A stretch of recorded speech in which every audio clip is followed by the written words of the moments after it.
નમસ્કાર વિદ્યાર્થી મિત્રો, આગળ આપણે દાખલા નંબર 10 જોયો પુનઃ મૂલ્યાંકન ખાતાનો કે કઈ રીતે બનાવવાનો. આપણે ત્યાં શું હતું, આમ નોંધ અને પાકું સરવૈયું હતું. પાકું સરવૈયું નહીં હતું, આમ નોંધ અને પુનઃ મૂલ્યાંકન ખાતું હતું. અને હવે શું છે, તમને રકમ વાંચો. મંજુ, પ્રભા અને મીના એક પેઢીના ભાગીદારો છે. તેમનું નફા નુકસાનની ફાળવણીનું પ્રમાણ 5:3:2 છે. તેઓ તેમની વચ્ચે પ્રમાણ બદલીને 3:2:1 કરવા માંગે છે. તેથી તેઓએ તેમની પેઢીની મિલકતો અને દેવાનું પુનઃ મૂલ્યાંકન કરવાનું નક્કી કર્યું. નીચે આપેલી માહિતી પરથી પેઢીના ચોપડે પુનઃ મૂલ્યાંકન ખાતું અને પુનઃ મૂલ્યાંકન બાદનું પાકું સરવૈયું તૈયાર કરો. આમાં તમને આમ નોંધ કોઈ જ કીધી નથી, ફક્ત પુનઃ મૂલ્યાંકન ખાતું અને પાકું સરવૈયું. જ્યારે આ ચેપ્ટરમાંથી જે આવા દાખલા આવે ને એમાં 3 ખાતા બને, એક પુનઃ મૂલ્યાંકન ખાતું, એક ભાગીદારોના મૂડી ખાતા અને ત્યાર પછી પાકું સરવૈયું. તો આની અંદર મૂડીને રિલેટેડ કોઈ વસ્તુ નથી એટલે આપણે મૂડી ખાતું બનાવવાનું નથી. એના પછી આખો દાખલો આવી જશે, આમ નોંધ પણ આવશે, પુનઃ મૂલ્યાંકન ખાતું આવશે, મૂડી ખાતા આવશે અને પાકું સરવૈયું પણ આવશે. હવે જો આ નોંધ વગર કેવી રીતે કરવાનું એ શીખવાનું છે. બહુ ધ્યાનથી જોજો. તમને પાકું સરવૈયું આપેલું છે અને નીચે વધારાની માહિતી આપી છે.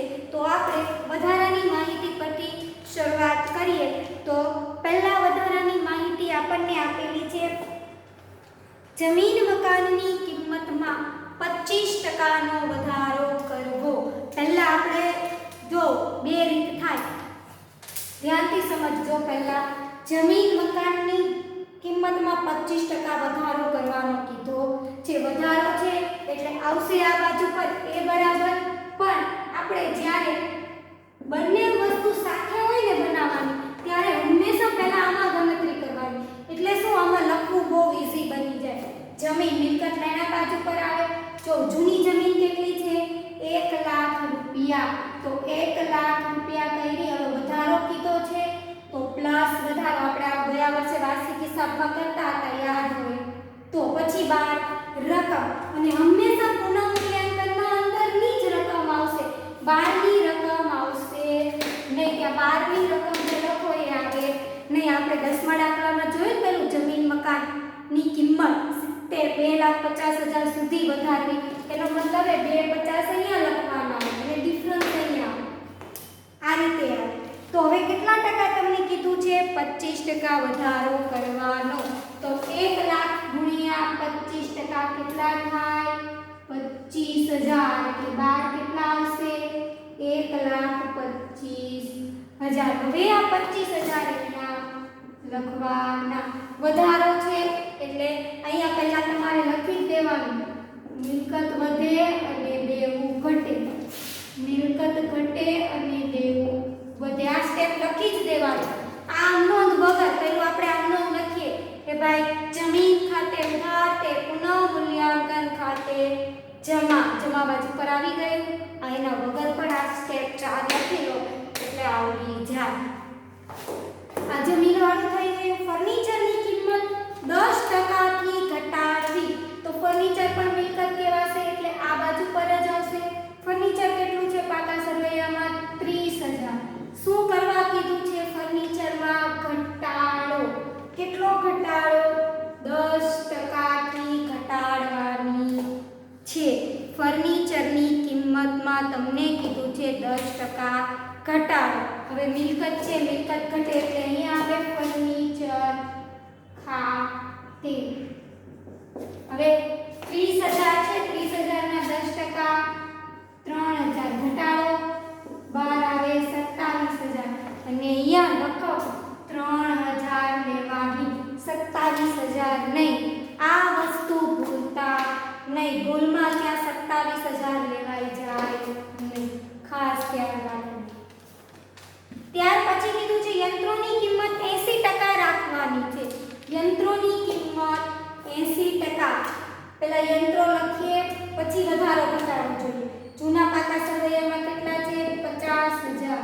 હવે શું કીધું છે, 80% યંત્રોની કિંમત રાખવાની છે, બરાબર। હવે રાખવાની કીધી છે, એનો મતલબ 12 જે આવે ને 12 એ 80% હોવા જોઈએ, 80% રાખવાની કીધી છે, બરાબર। એટલે 50,000 ના 80% કરો એટલે 40,000 થાય, બરાબર। હવે જો વધશે કે ઘટશે, ઘટાડો થયો તો માઈનસ ઘટાડો 10,000। આપણે પેલું હતું ને જમીન મકાન આટલા સુધી રાખવું, એવો મુદ્દો છે કે 80% રાખવાનું છે, એનો મતલબ 12 80%, અહીંયા 40 કરીને ઘટાડો કરવાનો, આટલે સુધી આપણે રાખવાની છે એમ કીધી છે। જો એમ કીધું હોય કે આટલો ઘટાડો કરો તો અંદર આવે, 80% રાખવાની, એનો મતલબ 20% નો ઘટાડો થયો। એટલે હવે અહીંયા યંત્રો ખાતે 10,000 સમજ પડી ગઈ। નેક્સ્ટ કીધું છે આખા સ્ટોકની કિંમત, ચોપડે કિંમત બજાર કિંમત કરતા 5,000 વધુ છે। આખર સ્ટોક કેટલો છે? 40,000। આપણે પહેલા લખીએ આખર સ્ટોક 40,000। શું કીધું છે આપણને? બજાર કિંમત કરતા 5,000 વધુ છે, તો આપણે એટલો ઘટાડો કરી દઈએ 5,000 નો, એટલે 12 કેટલા આવશે? 35,000, બરાબર। 35,000 આવ્યા, ઘટાડો થયો એટલે સ્ટોક ખાતે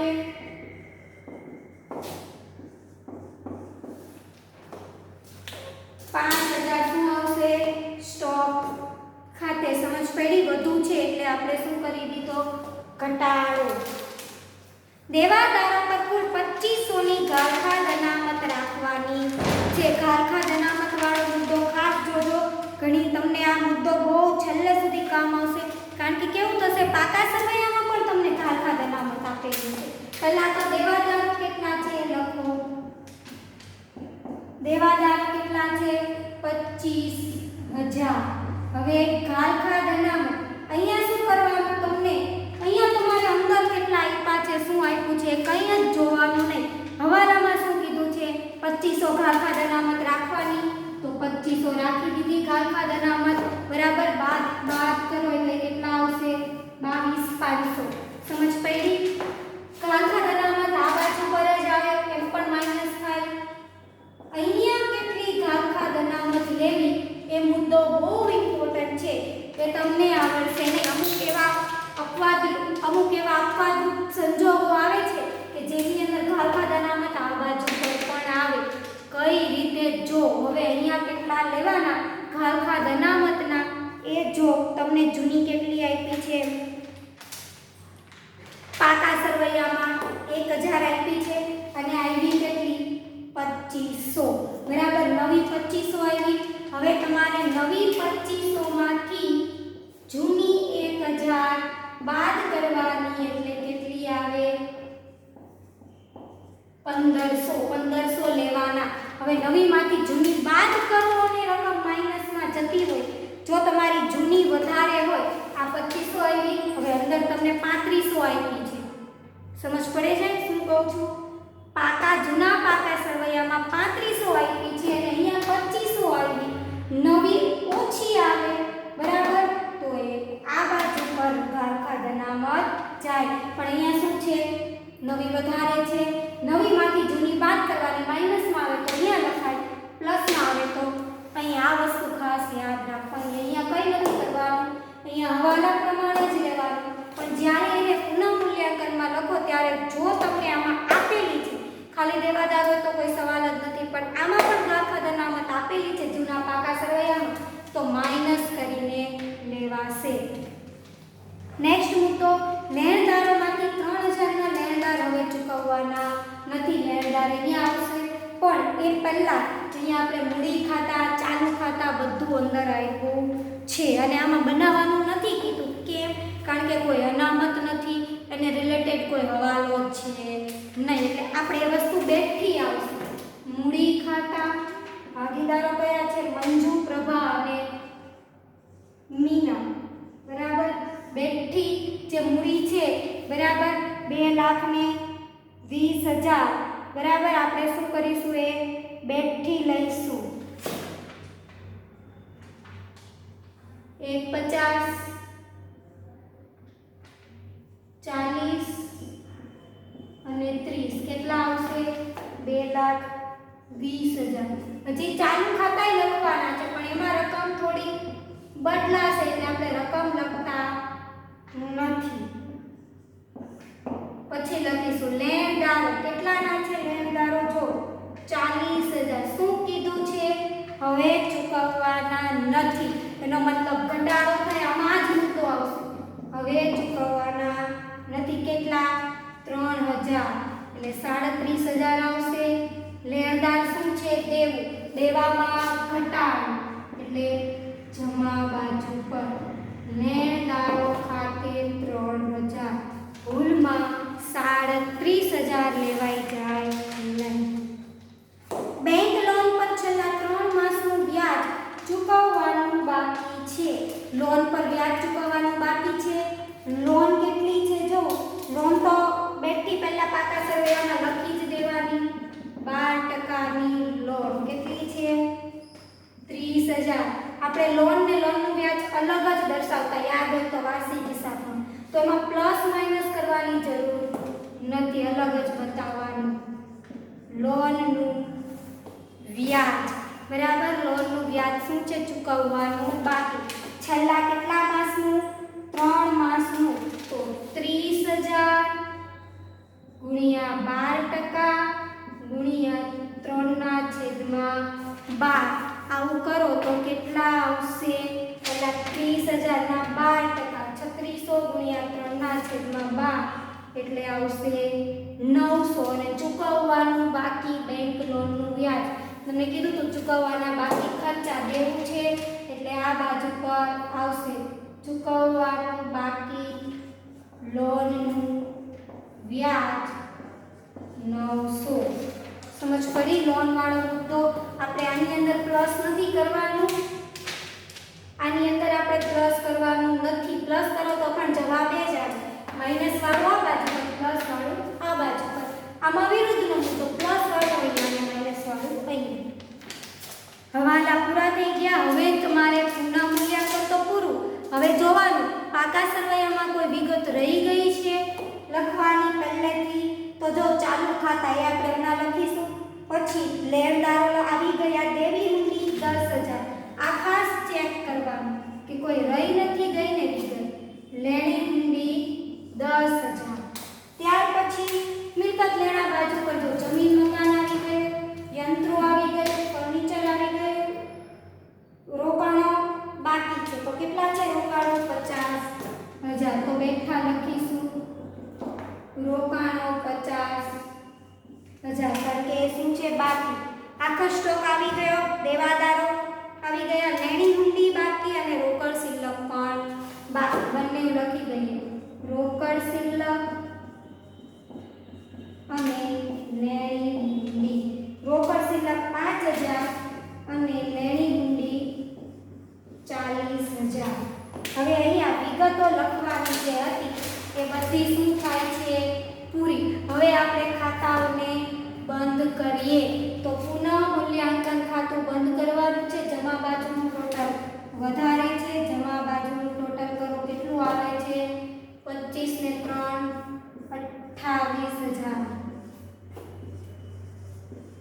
હવે એમાંથી આ બાદ કરો એટલે નફો આવશે અને નફો મંજુ, ત્યાર પછી પ્રભા અને મીના 3 વચ્ચે 5/3/2 ના પ્રમાણમાં વહેંચવાનો છે. બાદ કરતા તમારો નફો આવશે અહીંયા 7600. બરાબર. આ 7600 ને 5/3/2 જેનું જૂનું પ્રમાણ છે.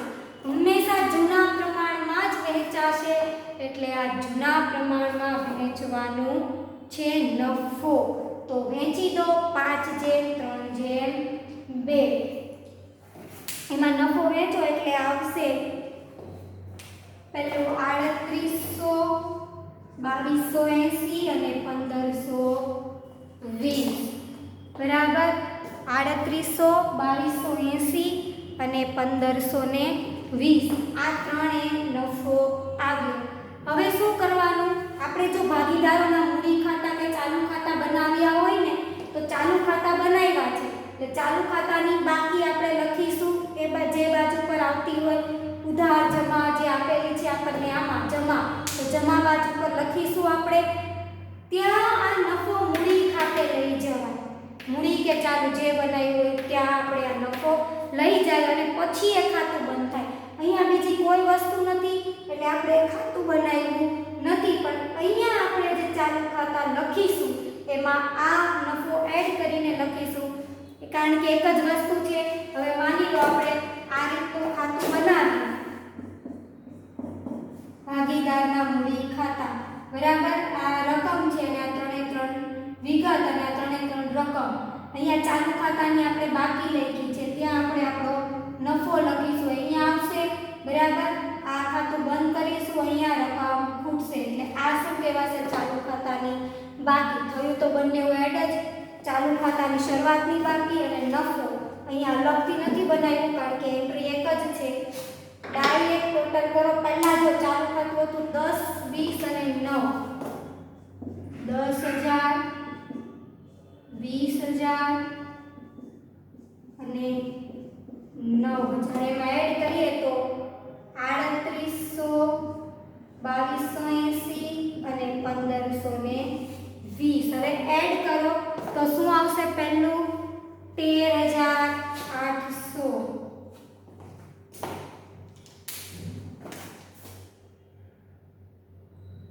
13,800.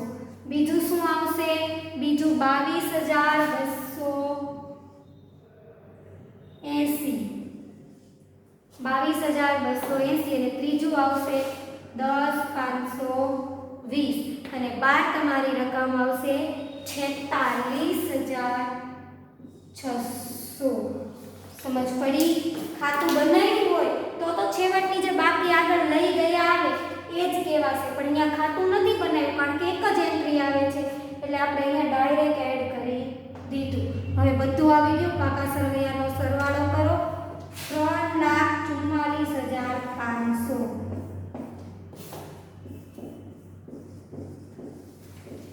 3,44,500. સમજ પડી કઈ રીતના આવે છે? ખાલી તમારે પ્લસ ઓર માઇનસ વધારો ઘટાડો જોવાનો છે.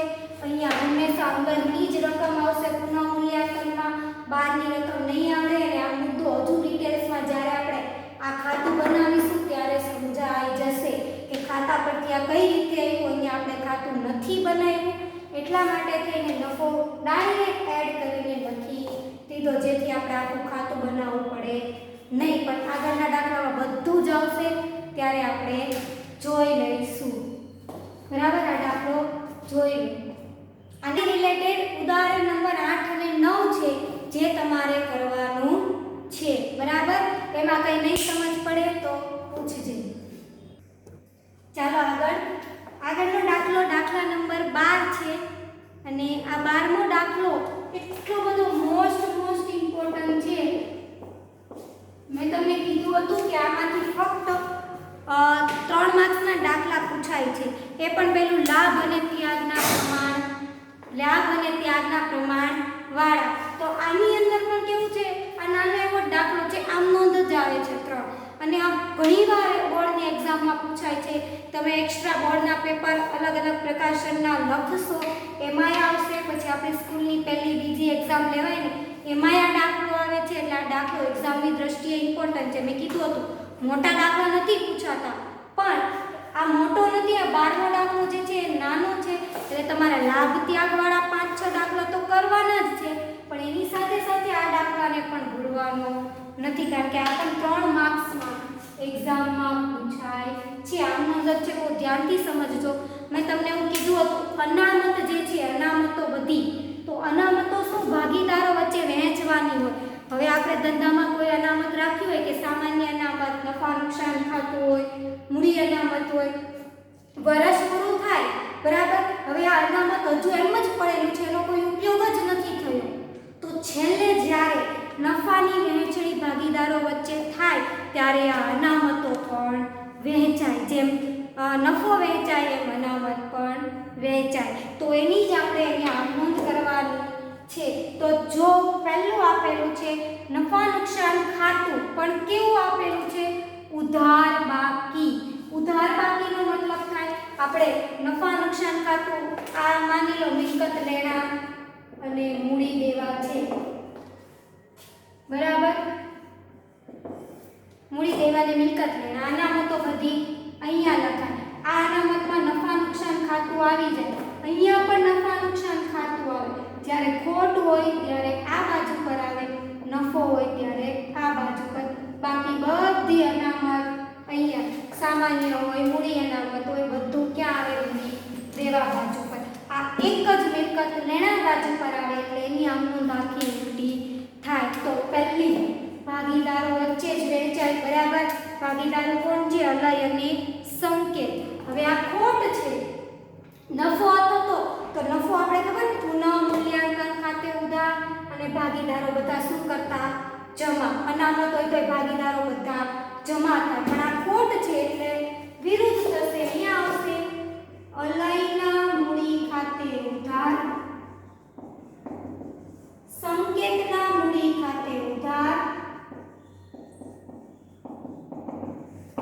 તે નફા નુકસાન ખાતે જમા. કેટલું છે? 18,000 નું નફા નુકસાન ખાતું છે. નફા નુકસાન ખાતે જમા. હવે તમને એમાં પહેલા પ્રમાણ આપેલું છે 2:1 અને નીચે કીધું છે બદલીને 1:1 કરે છે. તો બદલીને જે કાંઈ કરતા હોય એની સાથે આપણે કોઈ લેવા દેવા નથી. આને જૂનું પ્રમાણ જે 2:1 છે, આ 2:1 માં વેચો તો આવશે 12,000 અને 6,000. સમજ પડી? આ ખોટ છે. જો ખાલી નફા નુકસાન ખાતું કહે ને તો આમનો એમ થાય નફા નુકસાન ખાતે ઉધાર, તે અલયના મૂડી ખાતે જમા, તે સંકેતના મૂડી ખાતે જમા. પણ આ ખોટ છે એટલે ઉધાર આવશે. બીજું છે અનામત ભંડોળ. તો અનામત ભંડોળ એ પણ અહીં અનામતો જ આવે. અનામતો ભાગીદારો વચ્ચે વહેંચાય એટલે એની આમનોંધ આ રીતે થાય.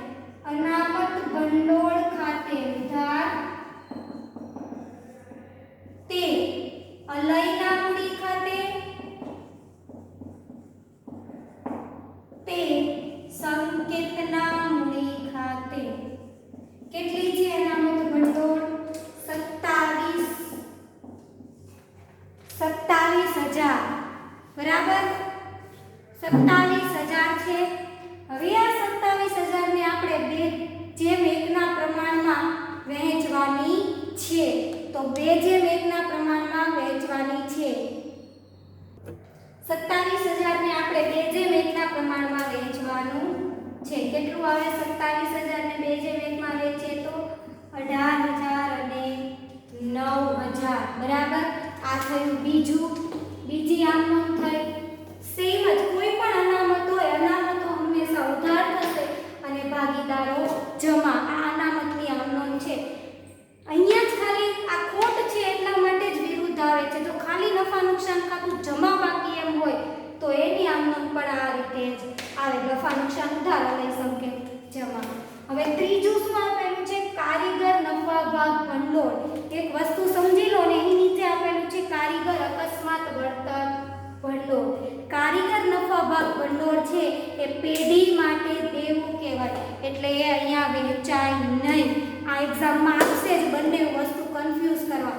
તમારે લાઈન લખવી જ પડે અહીંયા આવી રીતે કે કારીગર નફા ભાગ ભંડોળે પેઢી માટે દેવું છે, જેથી ભાગીદારો વચ્ચે વહેંચાય નહીં. જો આ નહીં લખો તો 1 માર્ક્સ કપાય જાય. આનો 1 માર્ક્સ હોય, અડધો માર્ક્સ હોય. કમ્પલસરી નથી આમનોંધ થતી એટલે આપણે નથી લખવું એવું નહીં. આ લાઈન લખવી જ પડે. નફા ભાગ ભંડોળ જ. જો એની નીચે અકસ્માત વળતર ભંડોળ આપ્યું છે 21,000, પણ એને રિલેટેડ એક હવાનો છે. જો કે કારીગર અકસ્માત વળતર ભંડોળની સામે કારીગરને 6,000 નો દાવો ચૂકવવાનો બાકી છે. આ વસ્તુ સમજી લો કે કારીગર અકસ્માત વળતર ભંડોળ આપણે રાખ્યું આ વર્ષ દરમિયાનનું બરાબર 21,000નું રાખ્યું છે કારીગર અકસ્માત. હવે શું થાય છે 21,000નું રાખ્યું છે પણ 6,000 એમાં આપણે કંઈક નુકસાન આવ્યું હશે કે કારીગરને આપણે ચૂકવવા પડ્યા 6,000 વર્ષ દરમિયાન એવું કીધું છે તમને જો કે 6,000નો દાવો ચૂકવવાનો બાકી છે એટલે 21માંથી તમે 6 ચૂકવી દો તો કેટલા વધે 15,000. પછી આ 15,000 ને તમારે 2:1 માં વહેંચવાના કારણ કે અનામત તમે રાખેલી છે એમાં આટલો તમને ઉપયોગ થઈ જાય છે જે વધે એ જ ભાગીદારો વચ્ચે વહેંચાશે છેલ્લે બરાબર એટલે આટલા ચૂકવવાના હજી બાકી છે તો પહેલા એ ચૂકવાઈ જાય અને 15,000 આવે. આમનો તો એમ જ થશે જો કારીગર અકસ્માત ભંડોળ ખાતે ઉધાર તે અલયના મૂડી ખાતે જમા તે સંકેતના મૂડી ખાતે જમા 15,000 ને 2:1 ના પ્રમાણમાં વહેંચવાના છે. પહેલા 15,000 એટલે 10,000 અને 5,000 સમજ પડી 2:1 ના પ્રમાણમાં વહેંચવાનું છે. અકસ્માતનો દાવો કીધો હતો એટલે આપણે ચૂકવવાનો બાકી હતો એટલે આપણે પહેલા ચૂકવવાનો છે એ ચૂકવાઈ જાય ત્યાર પછી આપણે એને ભાગીદારો વચ્ચે વહેંચવાના છે.